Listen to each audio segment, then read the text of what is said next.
Savage. Players Eli Allen, Josh Burks, Juan Hopkins, and the rest of the squad. Coach, congrats. Just some opening thoughts, and we'll get some questions. Woo! That's the best opening line I got. It feels good. But, I said it last year, and I'm going to say it again this year. I'm blessed. But first of all, I'm blessed by God. And that has nothing to do with wins and losses. And so if I don't say that, I feel like I'd be neglecting the one that means the most to me, and that is my Lord. So, and that's not with the win. That's just what he means to me. But when it comes to the game, I'm blessed by the boys you see up here, by the coaches you see up here. Tucker, I want to give hats off to them first. We were stressing last night, at least the coaches. Players, I don't know how much they stress, but the coaches, we watched a lot of film, and they're good. They have a good team, and they're young. They're real young. So, I'm expecting Tucker to make a run next year. So I want to give hats off to them first. But, these boys back here, it was a fun ride this year. Last year, we were aiming to try to get a title, but defending a title is a different beast. And so it was a fun ride, definitely. Matt, all season the teams, or Eli had been kind of facilitator and scorer for you guys. He really took over on the scoring end tonight. Yeah, he's a ball hog, but no, I am joking. Actually, he's far from it. He facilitates a lot, but this game here in particular, we knew coming in that if we could get certain switches, that if they actually switched it, that Eli was going to be able to score a lot of points tonight. Now, what did he end up with? 29. And we knew if we could get those switches that was going to happen. And so they made the switches at least for the first three quarters, and we were able to do that. And then, of course, the fourth quarter was a different animal because they were overplaying. And with his quick first step, we knew he was going to get some layups off that. So, we basically took what the team gave us, and we ran with it. And Eli was able to finish well tonight. And the 12-16 shooting, I think, 4-4 from three. You talked all offseason about how he would be improved as a three-point shooter, and I just can't believe he missed 4 shots. I mean, geez. He played great tonight, and so and that was one of his big things this offseason. He wanted to improve his outside shot, and obviously, if you look not just tonight but throughout the season, he was able to do that. Eli, you tied a Class A state tournament record with 32 made field goals over the stretch. Now, obviously, you're going to draw a lot of attention coming in. What do you think offensively through this 3-game stretch was really working for you? Because to be that efficient, you were 32 of 48 from the field overall. That's well over 50%. Truthfully, just run the sets, coach putting us in the right positions and going from there. Didn't shoot the ball the best first 2 games from outside or free throw line, but made it up with layups mid-range. So. Eli, you come out, you give your coach a hug. What is that moment like to win back-to-back championships and know that you've finished off this one? Great feeling. Better than you expected to, I'll promise you that. Eli, what was it about the switches? It seemed like that was obviously something you guys were looking for. Quickness, or what was it when you saw certain matchups that your eyes could light up? Just it's hard for a big guy to step out a 3-point line and guard. So we attacked that. It was not too hard to get around because it's hard for them to move in space. And let me answer a little bit to that, just because he is such a great facilitator that it's hard to help. Because if you're going to help on that drive, then it's going to be a layup on the backside. And so, thankfully, we didn't have to make the extra pass most of the time. He was able to just finish. But so either way, it was going to be a 2-on-1, which was going to work in our favor. Looked like there was a set that you guys have where you had Josh kind of cut through the lane to the hoop, and you guys were able to kind of hit that a couple of times. Was there something specifically you saw with Tucker that allowed that play to kind of be as successful as it was? Yes. They don't like to switch, and so they were going to get behind the ball. And so Coach Lusk actually brought that from, of all places, Naras. But anyway, some people will get that one. He brought that play with us, and some games it was able to work really well. Other games, it wouldn't work quite as well because of the switch. But thankfully, tonight on that second dive, they were running behind, and so we were able to get a couple quick hoops off that. Coach, 10-point game at halftime, then it was 20 at the end of the third, double the lead. What did you see that was different in the third quarter that really swung the game and put it really in your guys' favor? You know, I think it's the pressure these boys put on you. You know, defense just wears on you, and you know, when defense is up in your face all game long, you get tired. Like you get sick of somebody just standing right up in you, and that's what these boys do. You know, I'll just be honest. In practice, they annoy us sometimes because there's so much just going after it. And I think by the third quarter, it was just starting to wear on them. You know, that was the whole goal. Matt, you said yesterday that you knew Tucker was physical. They obviously like to pound it on the inside. I believe you said that a lot of your physical play maybe comes on the perimeter, but you thought you were about equally as physical to win the rebounding battle. Yeah. It kind of demonstrates that, doesn't it? Yeah, and we did win the read. Hey, go, fellas. That was one of the things we wrote on the board. I haven't even looked at the stats, but, you know, one of the things we put on the board and we talked about last night was to win the rebounding battle. Don't let them out physical us. You know, sometimes Tucker likes what we like to play, what we call like bully ball, which is not a bad thing when you have bigs. You know, that's a good thing. But, you know, we made a switch early in the first quarter. We were trying to guard high side in the post. We just decided to front them and have help on the backside. And so that switch early on helped a lot in the post. But once our guards started putting pressure and getting traps out on the perimeter, it really made a lot of difference in that game. Matt, we're talking about the production of Juan Hopkins tonight.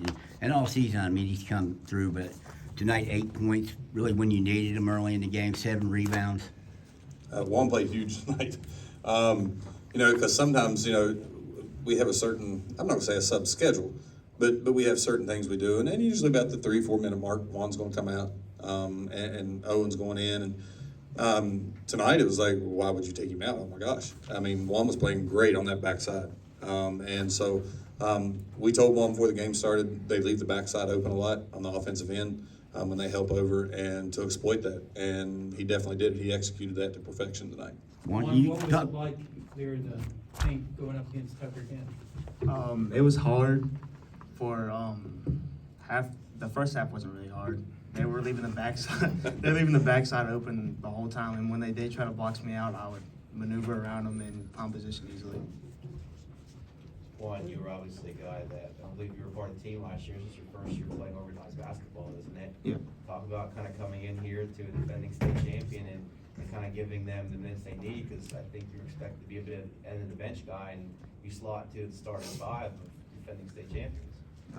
First week was pretty hard. It took me about 2 weeks to learn head to basketball. It was hard, but as the season went on, I adapted to it, and yeah, I learned a lot more stuff. You know, Juan, and I've said this before, and I'm going to say it again in front of him. We told him at the beginning of the season, you know, you may play some. We were having the talk in the locker room and said, you know, you may play some, but there's a chance you may just get some minutes here and there. We don't know. We don't know what's going to happen. And by the first game, he was starting. And obviously, you can tell by tonight, there's a reason for that. And, you know, I thought Juan had a great year. Josh and Eli, you guys came down here, you 6 straight wins. Every one of the wins was by double figures. Talk about your production down here and leaving on that note. Never anybody come within 10 points of this team. I mean, some people kind of say like, "Oh, you're single A, you're not that good." Some of this, so I think coming out here and winning almost every game by double digits just shows that I think we can compete at every level. Coach and any of the guys at the desk, what do you think these last 2 years have done for James Monroe basketball? You want to answer that first? Put us on the map. That's exactly what I was going to say. Put us on the map. You know, assistant coach Corey Miller has been through a lot more ups and downs than I have with James Monroe basketball. You know, he played James Monroe 4 years, and then he was coaching 2 years, I think, before I came around. And so Corey's experienced a lot of that up and down. And these last, I'm going to say 3 years, not just the past 2 years. I'm going to say the last 3 years has really been awesome for James Monroe basketball. You know, we've been able to, like they say, I feel that we've put James Monroe basketball on the map. Matt, you said you competing is a different beast? What do you mean by that? Last year, it's a different mentality, in my opinion. Last year, it was, we want to win a ring. Like, we want to win a championship. But this year, it's more, we've got to defend that championship. So now the target's on your back. And the way you go into games, you're going to get the best of every team you play. And it's a total different beast, especially from coaches' eyes. Now, players' eyes, I think they just enjoy it. This group here just enjoyed having the target on their back like that. They thrived off that. But as coaches, we're going into every game going, oh man, we're going to get it all. Here we go. And so it's a different type of pressure. And I mean, if I'm being honest, we'll take that pressure every year. I mean, you'd be crazy not to like that pressure. But at the same time, it's a different mentality trying to defend compared to try to win your first. You said rebounding was one of the things you had on the board. What were some of the other things that you had highlighted? One of them was high pressure, because, Licklider's a beast. He's so strong. And so we knew we had to keep him off the boards. And we weren't we had a couple game plans on how to do that. And a lot of it was front with backside help. And I felt that worked pretty well for the most part. They got a few, but not many. And so, but then, you bring in Knots. Knots is out there and he's long, he's longer than Licklider is. And so I knew that we were going to have all five guys, and all five guys were going to have to rebound, or at least, put a butt on somebody so somebody else can rebound. And so rebounding a lot of times is a mentality. I think it's something you just have to want, and, they wanted it tonight. Josh, you had big crowds up here this week and in the gym all year long. What does this mean to the people around Monroe County? I definitely think it brings us together. That's the biggest thing. We're a very small county, but it all brings us together. It feels good to bring the county together and, share this as a community. Tell me about how the shirts came about. They don't know I do. I'm a big believer in not talking about things or doing things until after it happens. So, for instance, a lot of people wanted to talk about states all year. Well, I wasn't going to talk about states until after regionals, but I wasn't going to talk about regionals after sectionals. And we've done that all year. It's been stepping press. So, in practice, the players are like, well, what are we going to do? No, we're not talking about it. It's not going to happen. So, we had an individual from the community that wanted to make state championship shirts. And I'm like, no, it's not going to happen. We're not doing that. What they do behind the coach's back is not up to the coach.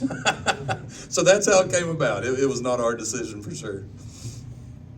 Coach, talk about, you played Tucker in the regular season, and talk about how that played into today. I'm sure it helped, but also talk about your problems you had with them the first game you played, and then go back and grade yourself on this team, how well they did better with that today. Yeah, Tucker gave us one of the best games we played all year.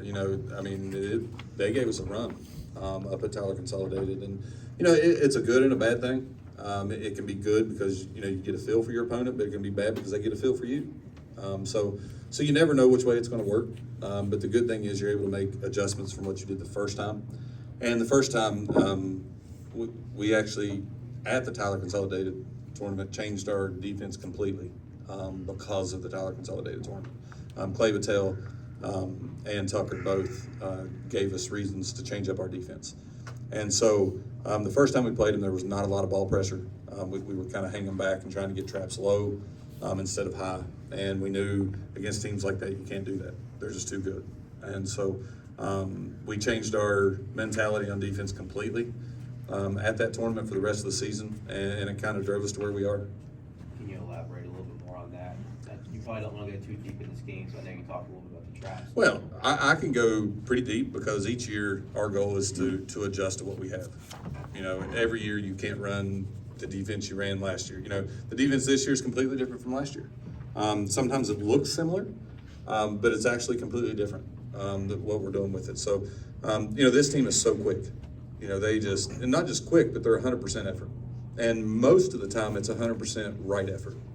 And so at the Tyler Consolidated tournament, we realized, bully ball is not something we want to compete with. And so how do you compete with bully ball? You don't let them do it. And the way we don't do it is to either pressure full court, or when they cross half court, we're on them. And don't let them even get the looks inside.